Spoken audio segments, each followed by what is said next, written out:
Queer Nation.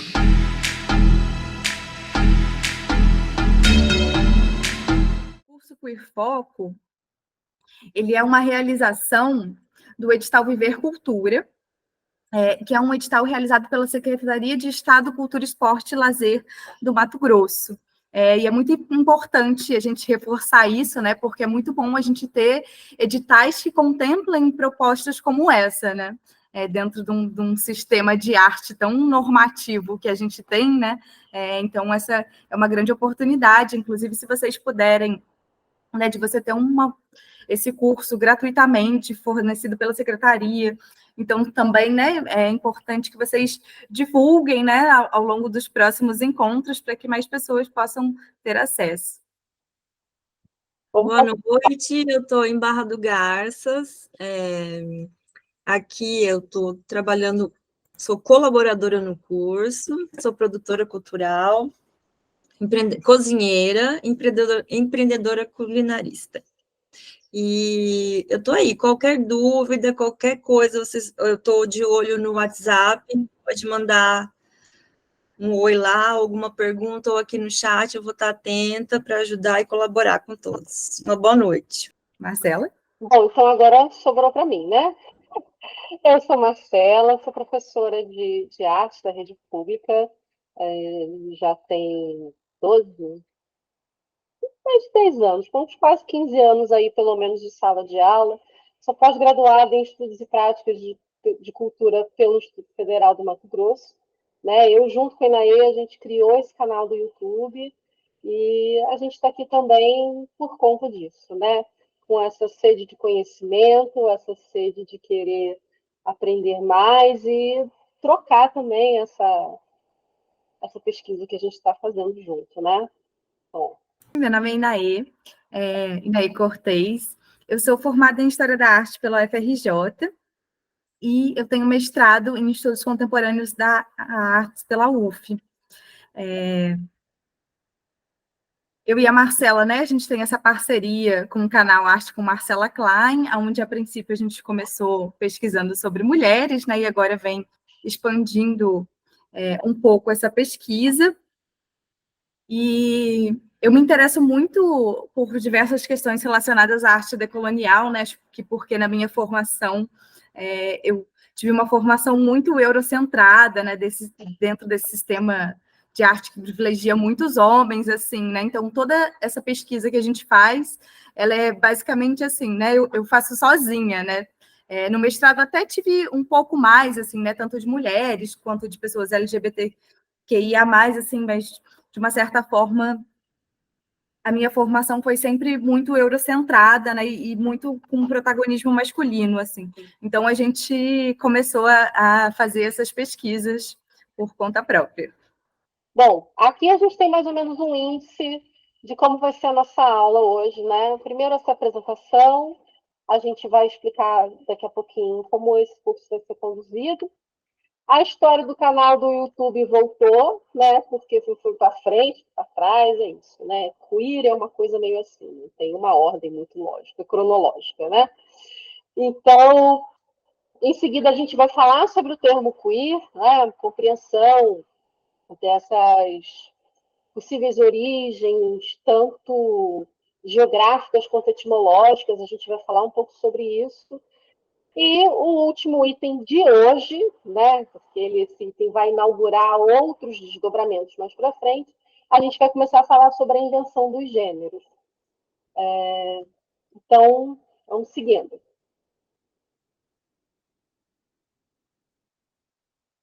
Fala aí, Naê. Boa noite, Saulo. Boa noite, Saulo. Então, o nosso curso ele vai do dia 23 ao dia 17, às sextas-feiras. A gente vai ter aí as datas, né? 23/2, que é hoje nossa aula inaugural. E aí a nossa próxima aula vai ser no dia 8 de março, né? Dia das Mulheres. Inclusive, a gente está preparando uma aula bem especial para esse dia. Depois a gente se encontra novamente no dia 22 de março. E aí, fui ali no chat.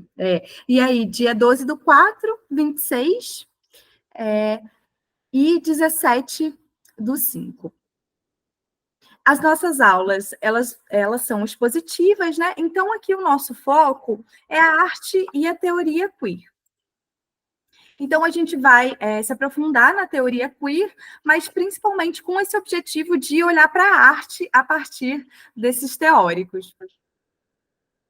Só para a gente organizar aqui, eu vou pedir que, se vocês tenham perguntas, para que vocês escrevam no chat, que aí a Sheila vai organizar essas perguntas para passar para a gente. Bom, aí vem, né, canal do YouTube. Vou explicar rapidamente como que isso aconteceu.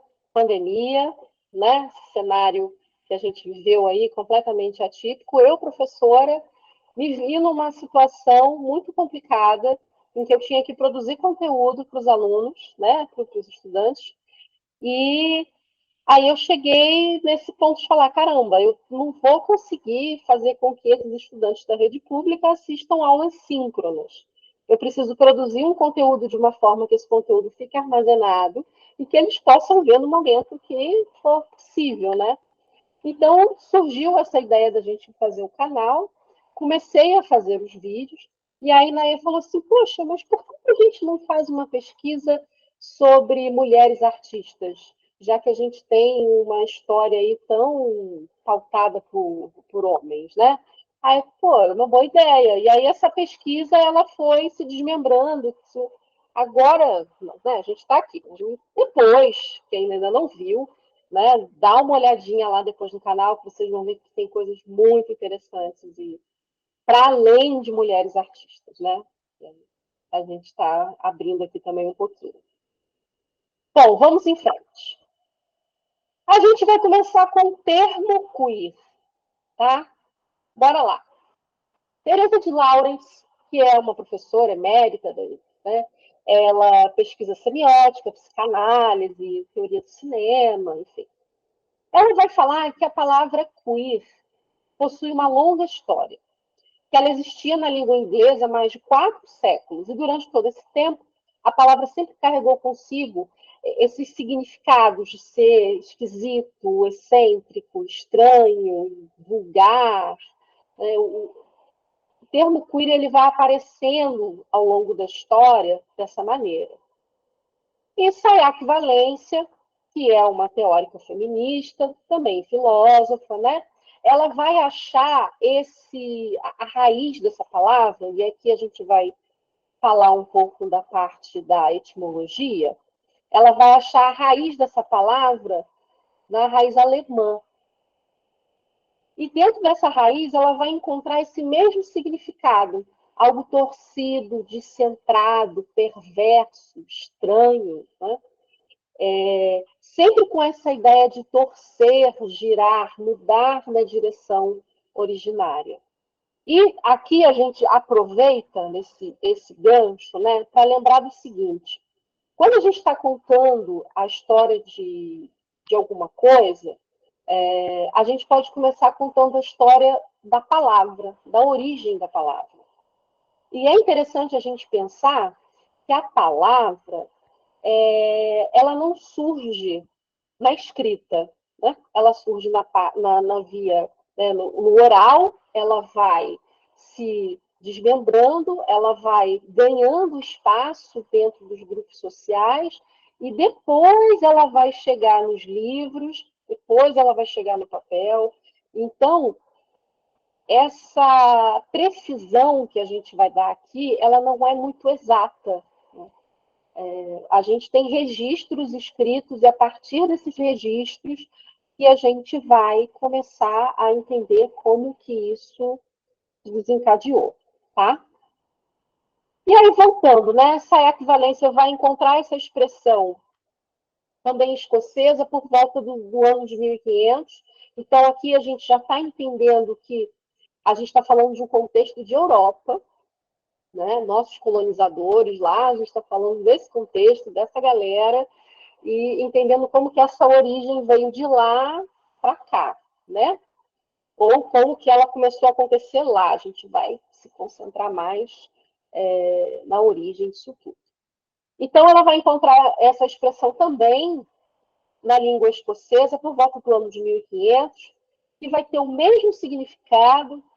E no dicionário Oxford, a gente vai achar uma expressão que é in a queer street, né? E seria na rua queer street, né? Na rua de pessoas estranhas, no lugar de pessoas estranhas, né? O escritor Charles Dickens também vai usar isso dentro da sua literatura. Ele vai usar o termo queer street como esse lugar físico mesmo, aonde vivem essas pessoas. E quem são essas pessoas queer desse mundo de Europa de 1500, de 1600? Quem são essas pessoas? São os vagabundos, são as prostitutas, são as pessoas que são excluídas socialmente, aquelas que moram nas ruas, aquelas que não se adequam à sociedade daquela época. Então, nesse primeiro momento, a gente não vai ter o termo queer relacionado a gênero e sexualidade. Por quê? Porque isso, para a época, ainda não era algo visto como norma, né? E aí a gente tem mais uma definição do Paul Preciado, que também eu acho que dispensa qualquer tipo de apresentação, né? E ele vai dizer que a palavra queer, ele não define uma qualidade do objeto a que se refere, mas também indicaria a incapacidade do sujeito que fala de encontrar uma categoria no âmbito da representação que se ajuste à complexidade do que ela fala, do que pretende definir. Desde o início, queer é mais o traço de uma falha na representação linguística do que um simples adjetivo.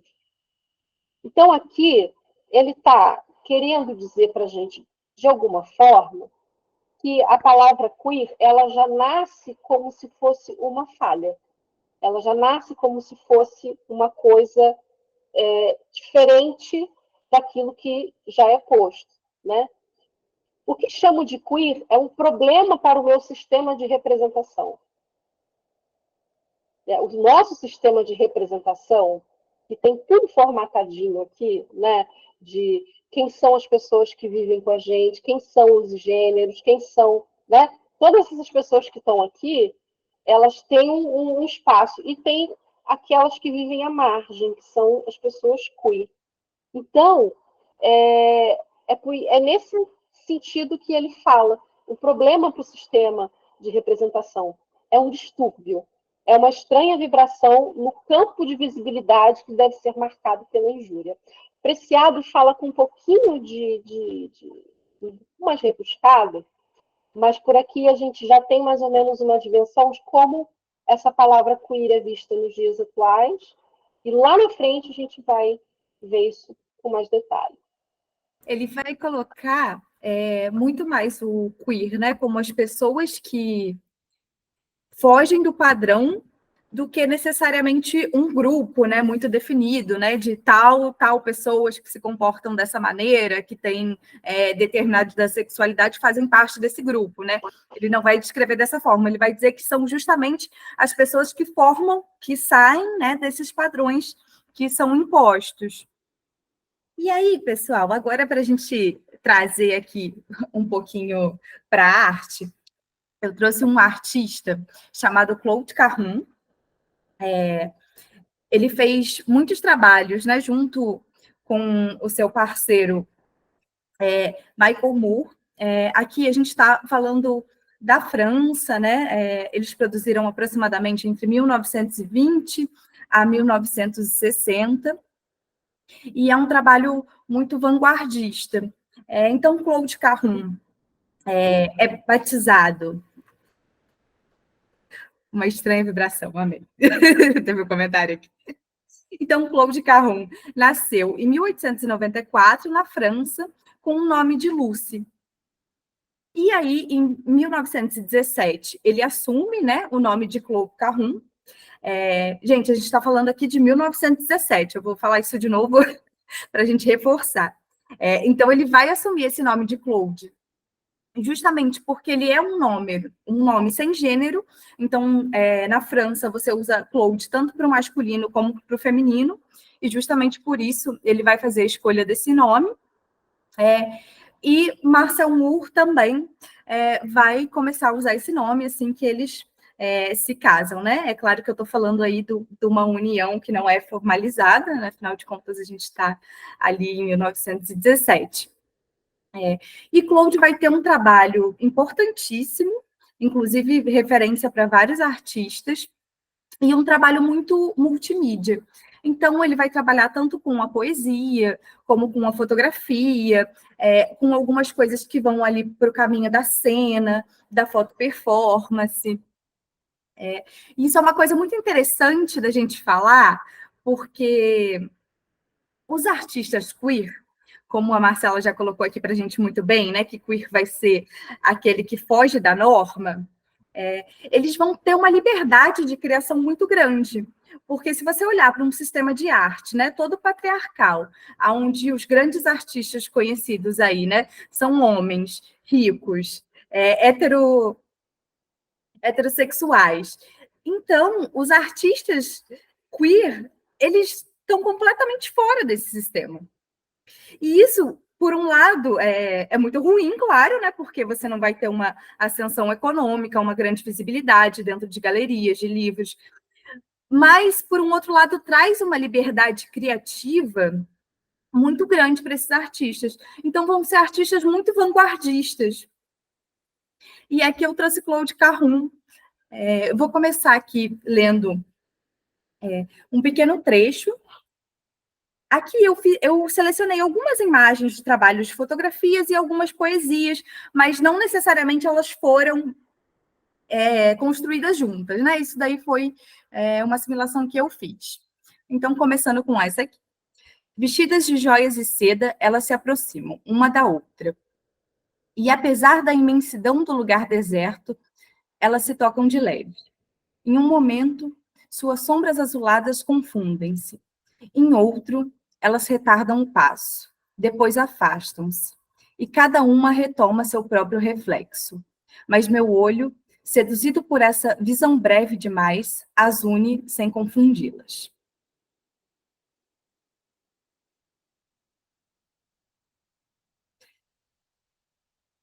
Essa poesia aqui foi escrita em 1919, e aqui ao lado a gente tem uma fotografia de Claude Cahun e Marcel Moore. Inclusive, é bem raro a gente encontrar fotografia deles juntos. Essa é uma das poucas.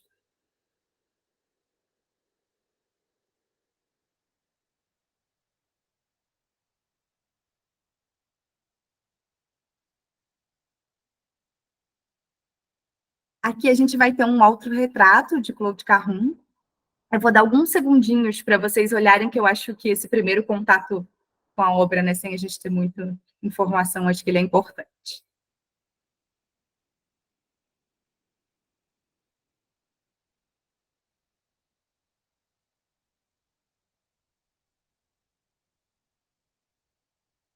E aí eu trouxe aqui também uma poesia, né? Embaralhar as cartas. Masculino, feminino, mas isso depende dos casos. Neutro é o único gênero que sempre me convém.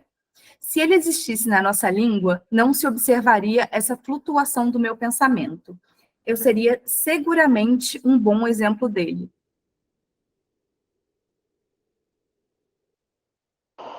Cara, 1930, isso. Nossa, cara. Bom, né?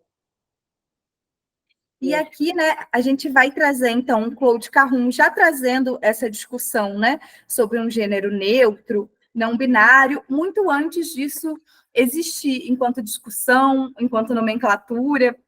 A gente já vai ver que ele vai trazer aqui isso muito forte.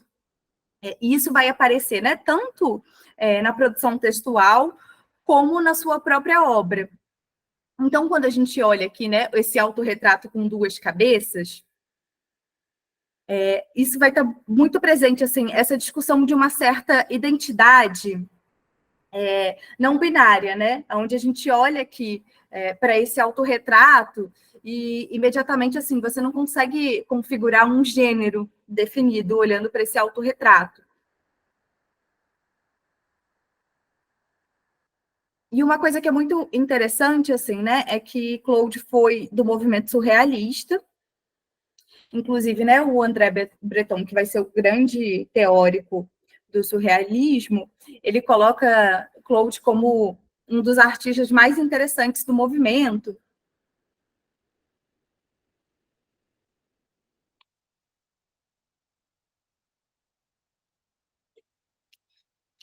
E aí, aqui, só para a gente contextualizar, o surrealismo, ele vai ser um movimento que ele vai lidar muito com o inconsciente, com o lúdico, com o onírico.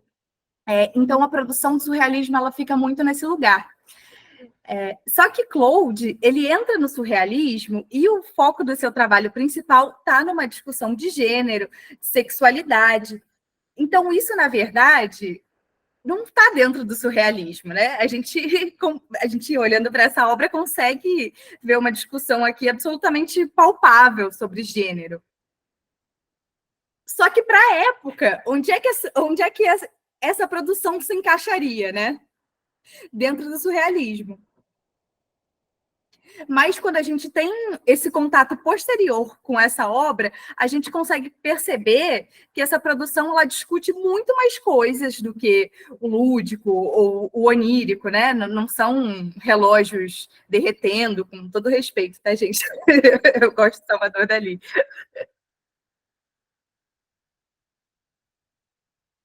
Mas a gente vê que tem uma produção aqui muito rica nesse sentido.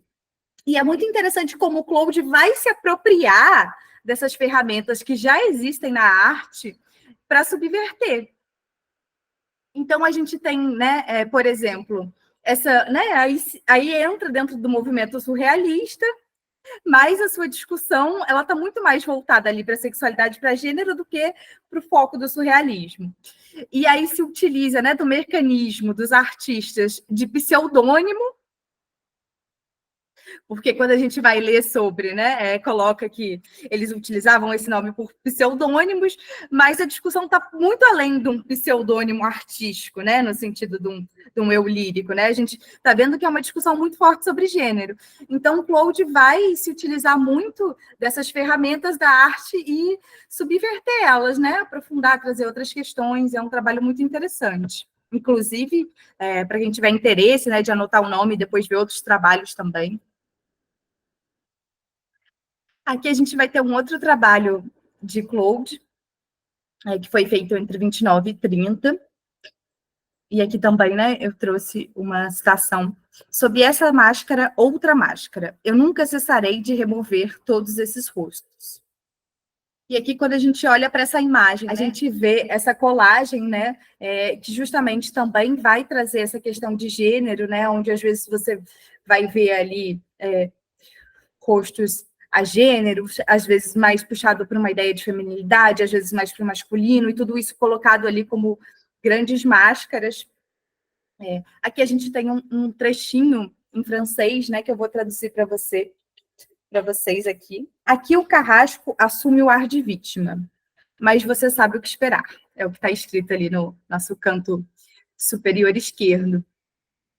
E Claude Cahun vai ter um forte movimento, ele vai aderir ao movimento antifascista com muita força na França. E então, em 1939, né, ele e seu companheiro se mudam para a ilha de Jesse, e lá eles vão começar a traduzir matérias sobre o exército nazista. É importante falar que Claude era de uma família judia, e ali eles vão começar a traduzir muitas matérias sobre o exército nazista e vão reduzir essas matérias em pequenos textos, e aí fazem um ato que eu acho até assim, inteligentíssimo, assim, brilhante, que é colocar essas informações em uniformes de soldados, no bolso desses soldados, né, que a gente sabe que pouquinho tempo depois ali, né, deles começarem essa iniciativa, a França vai se aliar ali ao exército nazista alemão. Então, eles começam a reportar essas atrocidades que o exército nazista fazia e colocar no bolso dos soldados para circular essas informações. E também uma outra técnica que eles vão utilizar é colocar essas informações dentro de embalagens de cigarro. Então, as pessoas, né, iam lá comprar o seu cigarro e ali dentro recebiam essas informações, né? E é importante a gente falar que ali, na Segunda Guerra, a gente não está no mundo como a gente tem hoje, né? Onde a gente consegue facilmente encontrar uma informação na internet, onde a gente já tem a televisão. Então, o acesso à informação era muito limitado. Então, esse trabalho que eles fazem ali é muito importante. Inclusive, né, a gente sabe que o exército nazista não divulgava essas atrocidades que eles faziam. Então, eles vão fazer um trabalho de informação muito importante ali. E aí, gente, só para... eu sei que esse tema está muito em alta no momento, mas, assim, eu não quero entrar nessa discussão, apesar, né, dele ser de uma família judia, assim, não é esse o foco do nosso curso, né, e a gente tem diversas questões complexas para abordar aqui, então eu não vou entrar nessa questão, mas volta e meia a gente vai trazer artistas do Oriente Médio, porque justamente, como eu falei, né, dentro da nossa pesquisa a gente começou a perceber que as nossas referências eram muito eurocêntricas. Então, eu e a Marcela, a gente faz muito esse esforço de buscar artistas para além da Europa. Então, frequentemente, vocês vão ver aqui artistas do Oriente Médio, que a gente pesquisa, mas eu não quero entrar na polêmica, porque a gente tem diversas questões para abordar aqui. Mas, enfim, né, para ninguém ficar curioso em relação à nossa posição, a gente é contra qualquer tipo de violação dos direitos humanos, eu acho que isso basta. Nossa.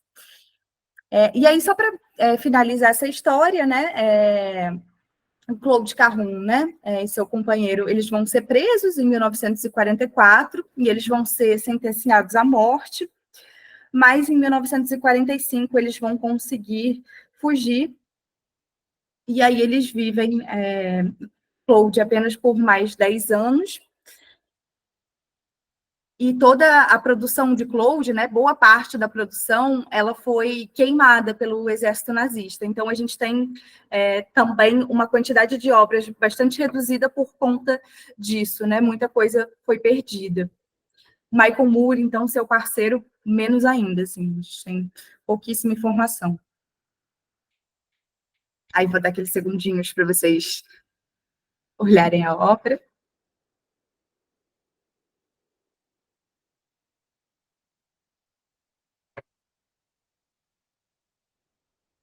Aqui a gente vai ter uma obra do Fernando Fefa Lins, que é um artista de Recife, brasileiro, um homem trans, de 30 anos.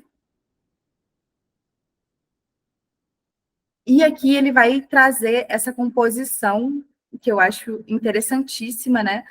Que traz um pouco, né, dessa questão da transexualidade e desse processo da transexualidade. E eu acho muito interessante, assim, né, do trabalho do Fernando, porque ele se utiliza de técnicas de pintura muito clássicas. Então, quando a gente olha para a obra, assim, a gente facilmente remete a movimentos de arte muito conhecidos, né?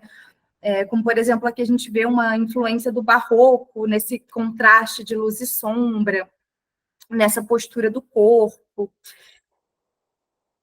E esse trabalho é muito interessante porque são estilos ali, né, muito conhecidos, quando a gente olha, né, ali para o barroco, mas são obras tão heteronormativas difundidas que quando o Fernando traz para essas composições outros corpos, né, corpos trans, e não só trans, ele também ali vai trazer, né, em outras produções, relações lésbicas, e quando ele traz isso para o quadro, com essas técnicas clássicas, é muito chocante, assim, né? A gente se dá conta do quão a arte é heteronormativa, né? De como o corpo na arte, ele está sempre... na arte clássica, estou falando, né? Como o corpo na arte, ele está sempre muito servindo a esse desejo patriarcal, né? Como outros corpos não vão fazer parte dessa produção. E é muito interessante esse trabalho que ele faz. E aí a gente tem essa ideia, né, das duas cabeças, de uma desconstrução de identidade, e aí ele traz ali também a caveira, né, que simbolicamente, né, dentro da iconografia da arte, muitas vezes é associada a uma ideia de vaidade ou de morte e renascimento. Então, tudo isso aparece muito forte nessa pintura, né, essa construção identitária ou essa desconstrução identitária. E a obra do Fernando vai lidar muito com essas questões, né, de sexualidade, de afeto. É um trabalho bem interessante, inclusive, para vocês conhecerem outras obras também. Vocês já conheciam essas obras, gente? Que a gente acabou de trazer? Não. Mas obrigado por apresentar. Amei. Bom, aí passa a bola para mim. Bom, e aí, dentro dessa história, a gente volta aqui, né, para essa história do nome da palavra queer, a etimologia da palavra queer, e uma das grandes revelações, né, os grandes momentos, assim, marcantes da palavra queer na nossa história, veio do Oscar Wilde. Não sei se vocês conhecem essa história, do retrato de Dorian Gray. Ele era casado com Constance Lyotard, tinha 2 filhos, uma vida, né, assim, socialmente muito, né, aquela coisa de aparência. Mas Oscar Wilde, ele gostava muito de se relacionar com outros homens. Então ele fazia isso até de uma forma completamente aberta, assim, né, descarada, não estava nem aí, né? E o grande amor dele era o Alfred Douglas, que sorte ou não, era filho do Marquês John Douglas. E o que acontece? Quando ele publica o retrato de Dorian Gray, o John Douglas percebe dentro da obra traços de sodomia. É legal a gente pensar, porque isso aqui está no século XVII, XVIII, né? Até no XVI, XV, já se falava essa palavra sodomia. A sodomia vem daquela origem de uma ideia bíblica, de Sodoma e Gomorra, né? Aquelas cidades que eram direcionadas, ou pensava-se que elas eram direcionadas para a prostituição, para orgias, enfim. Então, a palavra sodomia, ela caiu como é que eu vou dizer? Caiu no gosto do povo, assim, né? E todo mundo começou a usar essa palavra com muita frequência. Sodomia, os sodomistas, eram pessoas que se relacionavam com pessoas do mesmo sexo, e isso também é um grande detalhe para a gente poder pensar, porque nessa época, qual era o gênero único existente? Era o homem. O homem, a mulher não. A mulher ela era considerada o homem não desenvolvido, né? E aí vem uma série de teorias, né, do falo, que é para fora, e a mulher não desenvolve aquilo, e aí ela é como se fosse um homem que não se desenvolveu, enfim. Muitas teorias esquisitérrimas dessa época. Então, os sodomistas eram homens que se relacionavam com homens, né, ou que se masturbavam, ou que tinham, né, relacionamentos com outras mulheres fora do casamento. Então, todo mundo que saía dessa norma estabelecida era considerado sodomista. E aí, o que vai acontecer? Quando o John Douglas vai processar o Oscar Wilde, ele realmente consegue processar. O Oscar Wilde se separa do Alfred Douglas, obviamente, ele é preso, morre na miséria, todos os bens dele são retirados pelo Estado, e a partir desse momento começa-se uma grande perseguição às pessoas que praticam sodomia. A gente marca bem essa data, 1890, gravem bem essa data, que a gente vai chegar nela daqui a pouquinho. Eu acho que só é importante você falar que o processo todo, ele aconteceu por conta do livro, né? Sim, eu falei isso. O processo, ele aconteceu por conta do livro, mas também porque pai, o John Douglas, ele não aceitava o relacionamento do filho dele com Oscar Wilde. Então, ele encontrou dentro da literatura produzida por Oscar Wilde uma oportunidade também de separar o filho do escritor, entendeu? Então, vamos lá. Eu acho que só para complementar aqui. Eu acho que é interessante, assim, né, que, assim, eles já se relacionavam, mas, no entanto, ele ainda não tinha, vamos colocar assim, né, uma matéria jurídica para prender o Oscar Wilde. E aí é o livro que vai dar esse objeto, né, jurídico, assim, para ele ser preso por sodomia. E aí entra muito num lugar que é bastante comum ainda em 2024, infelizmente, né? De se como a arte fosse mudar, né, a sexualidade das pessoas. Então, ele está publicando um livro que tem um relacionamento homossexual, então isso é altamente prejudicial à sociedade. Eu acho importante reforçar isso, né? Porque a gente está falando ali de 1890, mas esse é um discurso muito atual, né? A gente vê isso com bastante frequência. Inclusive, no Brasil, a gente teve vários episódios recentes, né? De exposições fechadas. Exatamente. Então, vamos aqui para o surgimento das nomenclaturas, né? Então, a gente vai fazer uma pausa nesse momento e vamos entrar dentro de uma... Exatamente, Saulo. Dentro de uma possível uma história aí que vai contar como que surgem essas nomenclaturas. E aí a gente vai contar isso a partir da pesquisa de 3 autores, que é o Jonathan Ed Katz, e aí o livro dele, A Invenção da Heterossexualidade, né, que era separado na época a palavra, né? Então, ele é um autor que vai falar da sexualidade humana e se concentrou nessa pesquisa e de como essas mudanças da organização social também alteraram a sexualidade ao longo do tempo, né? E Michel Foucault, que é uma das bases até hoje para os estudos da teoria queer, a partir do livro História da Sexualidade.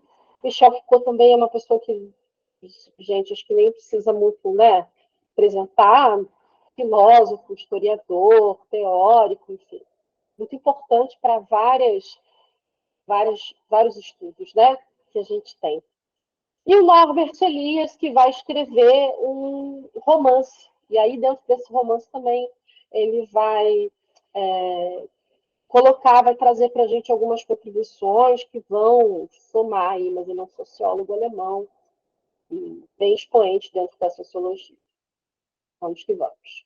Aqui, gente, olha, a gente tentou criar uma linha do tempo, né? Entendendo que queer não segue necessariamente uma ordem cronológica, né?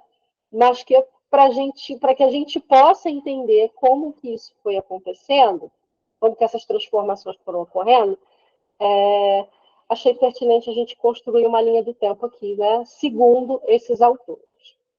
Então, lá na Grécia Antiga, a gente tem muito costume de falar, não, porque na Grécia Antiga todo mundo pegava todo mundo era homossexual, não sei o quê, lá. Não, tem nada disso. A organização social deles era muito homens com homens, né? E homens com mulheres exclusivamente para procriação. Mulheres com mulheres não tinham relação sexual, segundo a época. Mesmo a gente sabendo daquela ilha de Lesbos, sabe a ilha de Lesbos? Pois é. É dessa ilha que vem o nome lésbica. Adoro. Então, nessa época não existia, né, essas nomenclaturas que a gente tem hoje, né? Então, a relação social se dividia dessa maneira. E eles tinham a ideia do prazer terreno e a ideia do prazer celestial. A ideia do prazer terreno a gente já sabe, né, que é a satisfação desses prazeres físicos, né, essas necessidades fisiológicas. E o prazer celestial é esse prazer que está na adoração, o prazer do qual a gente não tem um contato físico né?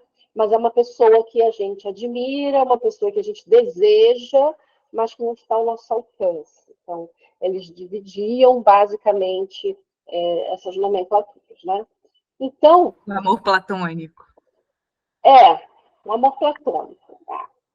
Vai lá, o amor platônico.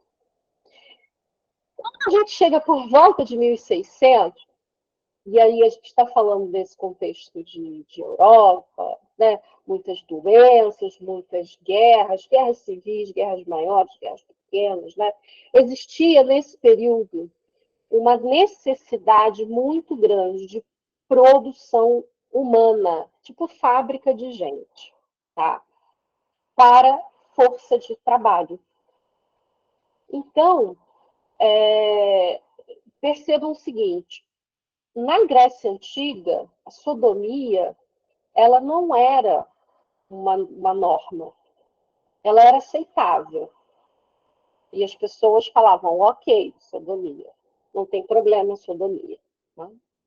Quando a gente vem para esse contexto de Europa, numa outra configuração social, onde a importância era produzir gente, né, fazer gente para força de trabalho, para guerra, né?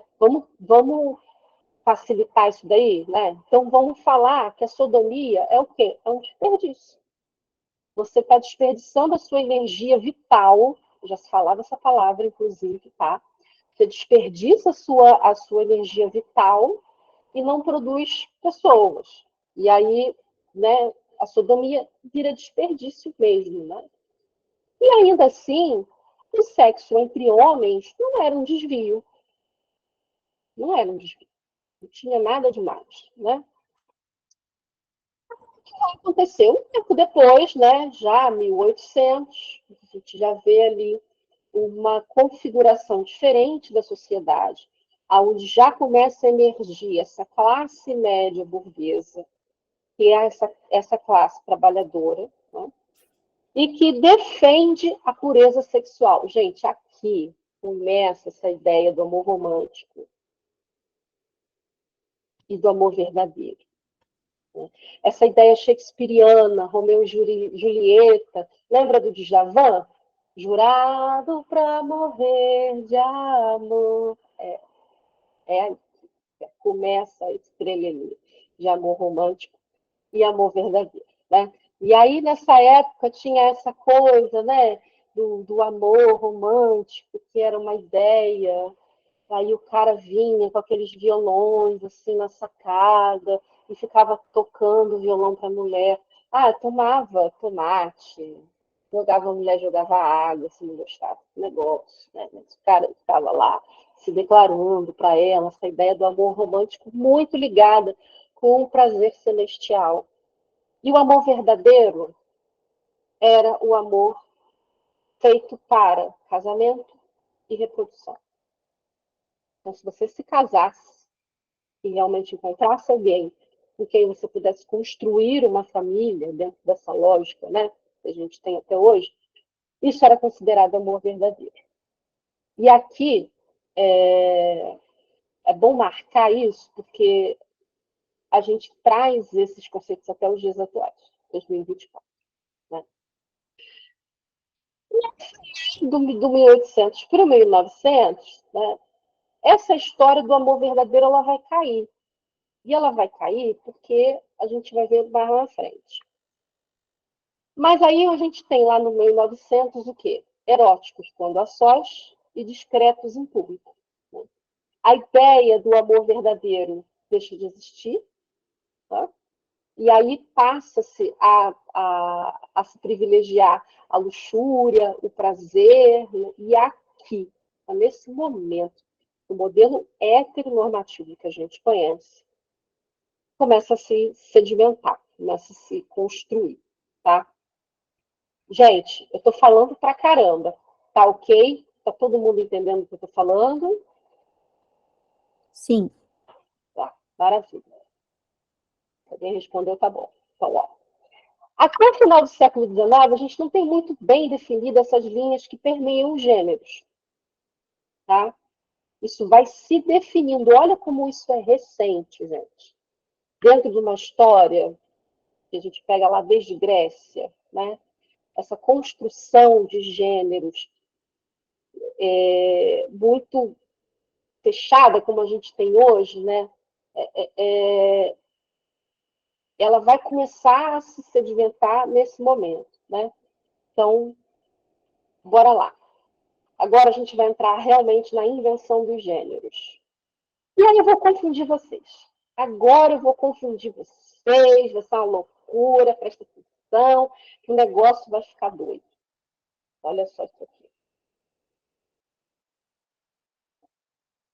Tem esse alemão aqui, que chama Ulrichs, que ele vai definir pela primeira vez na história, e aí esse recorte, né, gente? História ocidental, talalá, colonizadores, né? Esse alemão, ele vai definir pela primeira vez gênero. E aí ele vai definir que gênero e sexualidade, né? Ele vai definir essas duas coisinhas aí. Então ele vai dizer que homem com homem são uranianos. Aqui está, urning, seria como se fosse urna, no sentido, né, uma tradução mais específica, mas dentro da literatura a gente encontra muito uranianos. Tá? E homem com mulher, Dionai. Tá? Então, nesse momento, 1862, a gente tem essa definição. Olha isso.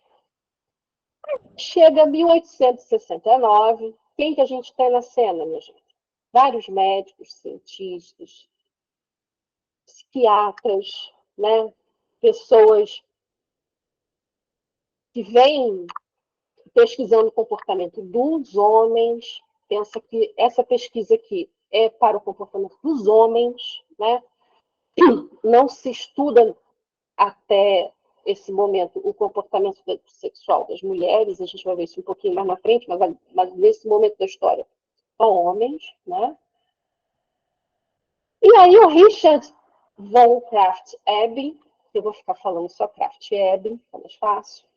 O Krafft-Ebing, junto com outros médicos, né, eles vão definir em 1869, olha a loucura, gente, olha que loucura isso, que homossexual é um homem que ama mulheres e que o heterossexual é uma pessoa que é um homem que ama tanto homens quanto mulheres. E ele vai chamar isso de hermafroditismo psíquico. Olha que absurdo. Olha que absurdo. E aí o que vai acontecer? Esse cara, junto com outros médicos também que vão trabalhar atendendo esses homens, eles vão usar as mais diversas técnicas para que esse homem se torne realmente homossexual. Para que ele goste de mulheres. Porque da mesma forma como a gente viu lá em 1600, nesse período também era importante a formação da família. Formação da família para a produção de força de trabalho, né? Para uma organização social que estivesse favorecendo a classe média burguesa. E aí, o Krafft-Ebing fazia hipnose. Fazia uma série de coisas, tratamentos longos assim, com esses homens. E aí a gente vai ver homens que tinham desejo por homens vestidos com roupa de fábrica. E aí a gente vai ver homens que tinham desejo por mulheres que usavam lenço. E aí, todas essas minúcias, né, esses desejos, eles não eram coisas muito aceitas nesse período, né? Então, Krafft-Ebing, junto com outros médicos, começaram a fazer esse trabalho, esse tratamento. E aí acontece, poucos anos depois, acontece uma transformação muito doida. De repente, tudo vira. e vira para o que a gente conhece hoje. O heterossexual, como o homem que se relaciona com mulheres, né? E coloca o homossexualismo como algo que se torna uma doença. Eles passam a construir essa ideia de doença, como um transtorno psíquico. Tá? Essa parte da aula realmente assim, é bem chocante, porque a gente percebe que essa construção dos gêneros, elas se transformam, né, por pessoas, por cientistas, por médicos, né? Foi de uma maneira construída propositalmente. É isso que eu queria dizer. Vamos lá. E aí, gente, ó, isso aqui é bem delicado, tá? Bem delicado. Aline, ó, isso é muito delicado, galera. Não estou aqui criticando. Quem sou eu para falar do Freud, né? As diversas contribuições que ele fez para o psiquismo, ego, id, superego, todas essas definições, né, que nos ajudaram a entender melhor como que a gente funciona dentro da nossa subjetividade. Tá, isso tudo ok. Mas Vou aí, querer saber a opinião da Aline depois, hein? não estou botando ela na roda, não, mas de boa vai lá, tá vendo? Ó, tá vendo? O que vai acontecer? O Jonathan Katz, ele vai falar o seguinte para gente.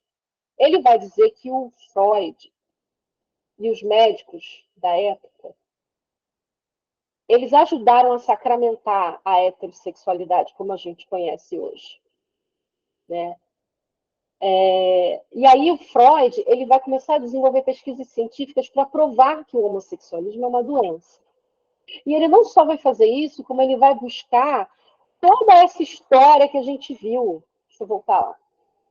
Cadê? Vou voltar lá nos slides. Ele vai buscar nessa história toda que a gente já viu aqui, para tentar justificar que o homossexualismo é um desvio. E é um desvio que vai estar ligado com a libido, que vai estar ligado com a infância, que vai estar, né? Jonathan Katz, ele aborda bem isso. Vai colocar o gênero masculino como dominante e a mulher como sexo frágil. Isso é uma história que a gente escuta, né, quantos anos já. E ele contagiou o século XX com essas teorias baseadas na libido e na sexualidade. Então, ele, junto com vários outros médicos e especialistas dessa área, construíram o que a gente conhece hoje como gênero e sexualidade. Essa separação binária, né, essa ideia de que os opostos se atraem, essa ideia de tomada macho e fêmea, né, e tudo que a gente olha hoje ao nosso redor, a gente pensa heterossexualidade o tempo inteiro. Essa história da tomada é uma história maravilhosa, né, porque a tomada é o macho e o plug é a fêmea, né? E para muitas coisas a gente pensa isso, enfim. E aí a gente pegou esse binarismo e encaixou ele em várias partes da história, né? Deixa eu ver o que a Helena está falando. A cura gay começa mais ou menos por aí. Mas o termo gay, ele ainda não era construído no início do século XX, né? Como a gente entende hoje. Mas, então, o que acontece? Tudo que a gente conhece hoje é construído dentro desse binarismo. E essa história, ou boa parte dessa história para trás, dessa história ocidental, dos nossos colonizadores, ela foi apagada. E o que foi colocado nela? Adão e Eva, né? Essa história dos gêneros foi se construindo assim por diante. E aí eu vou passar a bola de novo para Inaê trocar mais um pouquinho com a gente.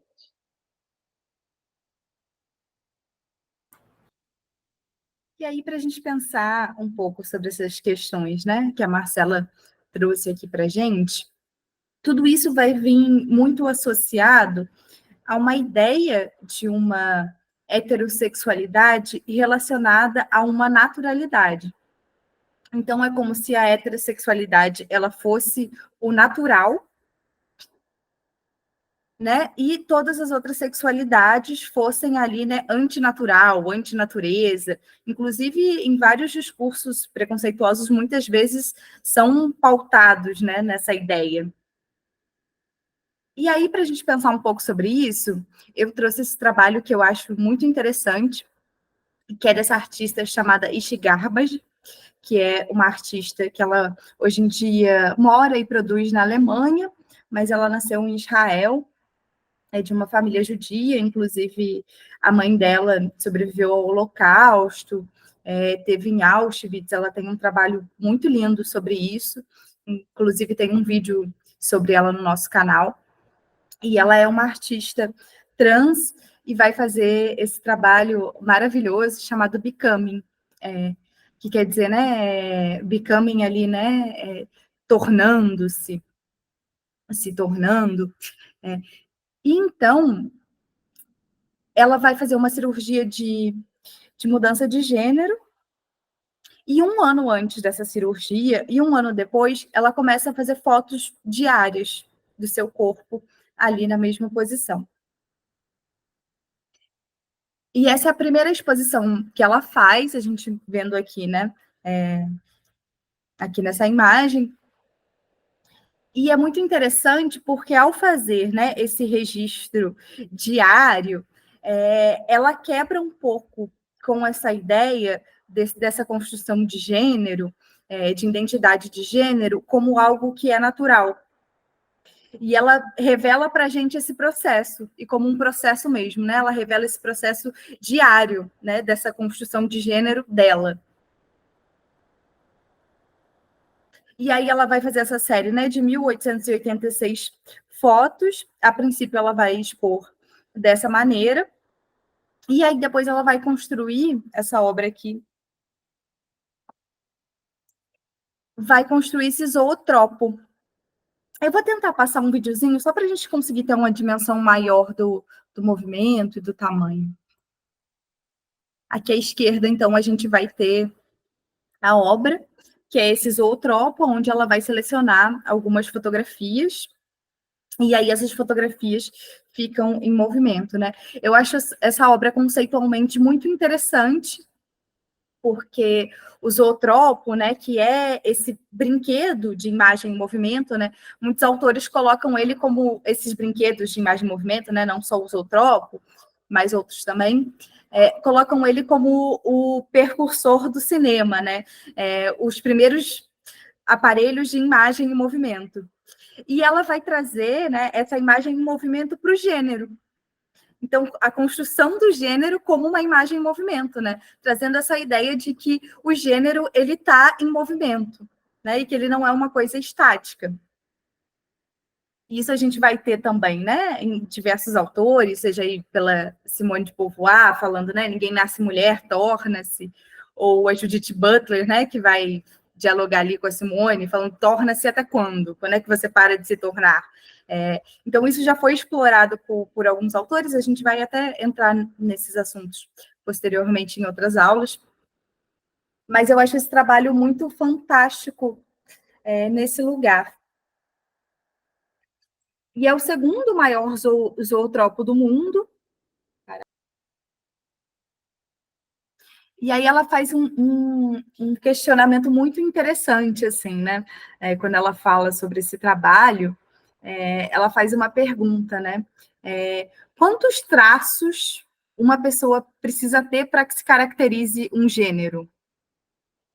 E aí, minha gente, ao longo do tempo, do século XX, a gente vai vendo não só a ciência, a medicina, se esforçando para construir esse padrão heteronormativo, mas também a mídia, cinema, que estava ali, né, surgindo, a fotografia que já existia, jornal, televisão, revista. Então, aqui a gente tem uma imagem dessa construção heteronormativa que a gente está acostumado a ver, né? E aí, assim, enquanto a gente observa essas imagens que já estão meio que prontas, assim, né? Olha que interessante, a mulher que serve o homem, no meio disso tudo tem um romance, a família está ali representada bem pequenininha, né? Então o cara tem que ser durão, tem que ser forte, né? Tem que ser um super-homem. E a mulher tem que cozinhar pra caramba. Olha esse fogão, gente. 2 fornos. Meu Deus. E aí a mulher serve a cerveja para o homem e ela tem que ser magra, tem que entrar nesse modelo de beleza para satisfazer as necessidades, né? Desse homem a qual ela serve. Pensar nessa heteronormatização do século XX. E vai corroborar com toda essa pesquisa, né? Com toda essa história que a gente viu até aqui. E como que a heteronormatividade ela precisa o tempo inteiro ser reforçada. E ela é reforçada todo dia, ela é reforçada o tempo inteiro. Você liga a televisão, você vê uma novela, você vê um jornal na televisão, você abre o YouTube, você vê qualquer vídeo, qualquer coisa, tudo está muito configurado para que esse padrão permaneça com essa força que tem. Por mais que hoje a gente tenha outros gêneros também tomando esses espaços, mas a heteronormatização ela não fala só de relacionamento de um homem cis com uma mulher cis, né? Ele fala de todo um conjunto organizacional da sociedade que faz com que a gente pense heteronormativamente. Então, é a roupa que a gente veste, é o sapato, é o comportamento, é a forma como você fala, é o cabelo do jeito que você corta. Isso tudo foi trabalhado ao longo desse século para que a gente construísse essa sociedade heteronormativa. Eu posso passar o slide, meu bem? Você quer completar alguma coisa? Essa fala? Você vai comentar o próximo slide?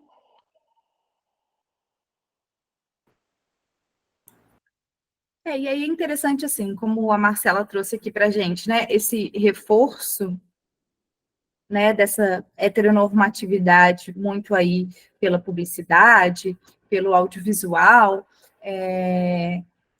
e tudo isso dentro de um impacto que ele também vai ser muito no campo do consciente, mas também no nosso inconsciente, né, e nas nossas subjetividades. E aí uma coisa que a gente estava discutindo é como muitas vezes a gente tem filmes que vão ter ali romances LGBTQIAPN+, mas que, de uma certa forma, eles também reforçam uma ideia que é o seguinte, eu acho que o Paulo vai até rir agora, né, que a gente já conversou algumas vezes sobre isso, mas de como, quando você olha ali predominantemente, né, para os romances heteronormativos, é sempre muito romântico, as coisas dão certo, tem um final feliz, os felizes para sempre. E como muitas vezes, né, quando a gente vai olhar para essas histórias, né, desse cinema queer, desse cinema LGBTQIAPN+,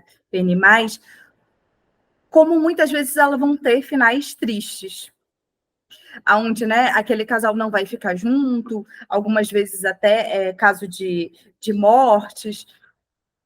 E aí eu não estou falando de uma história ou de outra, né? Eu estou falando de uma predominância. Inclusive, assim, você tem que fazer um esforço para você ver um filme queer com um final feliz, assim, você tem que fazer uma procura antes, né? Porque a chance de, se você for assistir sem conhecer, você cair, né, num final infeliz, ela é muito grande. E o quanto que esses filmes também não reforçam uma ideia, ainda que sejam feitos por pessoas, né, LGBTQIAPN+, assim, muitos deles que eu coloquei aqui como exemplo, inclusive, são feitos, mas esse preconceito subjetivo, ele é tão introjetado que muitas das vezes a gente mesmo reproduz quando a gente vai fazer arte. Então, ele traz aqui uma ideia também, né, de que só é possível uma felicidade dentro da heteronormatividade, né? Porque quando a gente tem aí como exemplos todos os casais que não são heteronormativos dentro do audiovisual, né, são infelizes, e do outro lado a gente sempre tem um final feliz, e aí eu quis trazer um pouco mais dessa discussão, né? Eu trouxe aqui alguns exemplos, eu acredito que vocês também com certeza conheçam filmes. Pode falar, Paulo. Quero só acrescentar um livro e um filme aí que tem um valor sentimental muito grande para mim, que é Com Amor Simon e Com Amor Victor também. Com Amor Victor é uma série derivada de Com Amor Simon. Com Amor Simon é um livro maravilhoso, tem aí no meio suas adversidades, né? Dessa, como posso dizer, de quando você se descobre, tem retratado isso e é muito bom. Eu recomendo para vocês. E a Inaê não gosta de sapatão de filme triste, gente. Ela não gosta de sapatão triste. Não, gente, não é bom, gente, não é bom. Foi uma situação triste, não dá, não dá. Perfeito, Paulo. Até anotei aqui, vou assistir. Então, e aí, quando eu trago esse questionamento, né, justamente para a gente pensar, isso não quer dizer que são filmes ruins, não estou tirando aí o mérito desses filmes, né? Inclusive, aqui nesse exemplo, a gente tem filmes muito interessantes, né? Como, por exemplo, ali, né, no Amor por Direito, onde a gente tem, né, essa questão da luta pelos direitos, que vai ser importantíssima, ou quando a gente olha ali, né, para o Brokeback Mountain, e que eu acho que é um tema muito interessante, né? Quando ele traz essa ideia, né, do cowboy, que ao mesmo tempo é aquele cara, né, hétero, forte. Então, esse cowboy, né, gay, é um personagem bastante complexo e, ao mesmo tempo, também existe esse fetiche do cowboy, né? Então, eu acho que o filme lida muito com essa dualidade de uma maneira muito interessante.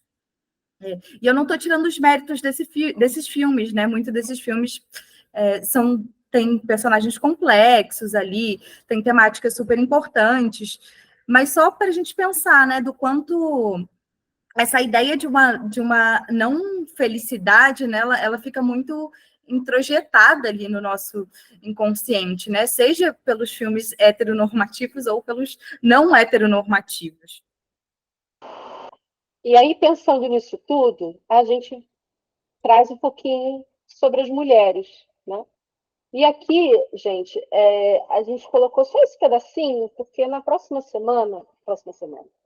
na próxima aula, a gente vai falar um pouco mais profundamente sobre mulheridades, né? Mulheridades de uma forma geral. E aqui foi aquilo que eu comentei, eu falei isso um pouquinho lá atrás, né? Do ponto de vista da medicina daquela época, a mulher era tratada como alguém que possuía uma libido menor, destituída de sexualidade, assumindo uma posição passiva. E até essa relação de ativo, passivo, que vai, respectivamente, determinar masculino e feminino, isso também é muito presente dentro da construção da heteronormatividade, que é imposta aos corpos, aos objetos e às relações que a gente constrói nisso tudo, né? Sempre muito o ativo e o passivo. Até mesmo quando você está dentro de uma relação gay, de uma relação lésbica, as pessoas mais desavisadas, eu gosto de falar desavisadas porque informação a gente tem pra caramba, né? Mas assim, as pessoas mais desavisadas, elas viram e falam assim, mas quem é o homem da relação? Né? Eu já ouvi isso tanto, assim, que a gente entra muito nesses lugares, né, do ativo, do passivo e tal. E aí, dentro desses momentos, a mulher, ela vai ser considerada, né, a relação entre mulheres, ela vai estar muito dentro do campo da amizade, a construção da afetividade entre mulheres vai ser vista pela heteronormatividade muito dentro do campo da amizade, porque se não existe o falo, não existe relação, né? E essa besteirada toda aí. Mas é isso. E depois a gente, ao longo das aulas, a gente vai aprofundando um pouco mais essa temática relacionada às mulheres, né? E aí, gente, a gente falou sobre queer, a gente trouxe obras de arte maravilhosas, que têm essa relação, mas quando que surge a teoria queer? Não é? Primeiro que é importante a gente colocar o seguinte, existem várias teorias queer. E essas teorias elas estão cada vez mais crescendo, se sedimentando, se aprofundando, né? E se ampliando. E a teoria queer ela nasce no final dos anos 80, originada a partir de estudos culturais em universidades nos Estados Unidos. Né? Então, esse nome queer ele vai surgir, a teoria queer, na verdade, né? Ela vai surgir dentro das academias, tá? Dentro das universidades. Né? E ela vai começar a ser pesquisada e a ser difundida também a partir daí. E como é que surge essa teoria? Né? Ela surge a partir da oposição crítica aos estudos sociológicos e dentro também da filosofia, então vai criticar a sociologia, a filosofia, vai entrar aquele choque, questionando aonde que estão as minorias sexuais e de gênero. Porque dentro de uma organização social heteronormativa, essas pessoas existem. Essas pessoas estão aí. Né? E aí, como é que a gente não vai falar sobre elas? A gente não vai falar, enfim, por que elas não estão aqui? Por que elas não entraram aqui ainda? Dentro dessas questões. Né? Então, na década de 80 que essas coisas elas vão começar a pipocar, né? A aparecer. E aí baseia-se numa aplicação criativa da filosofia pós-estruturalista, e aí vai ter Foucault, vai ter Derrida, são os pilares ali que vão ser o impulso, né? Para que outros cheguem, né? E aí Buck, Preciado, e vários outros que vão aí, né, destrinchando o que é essa teoria queer.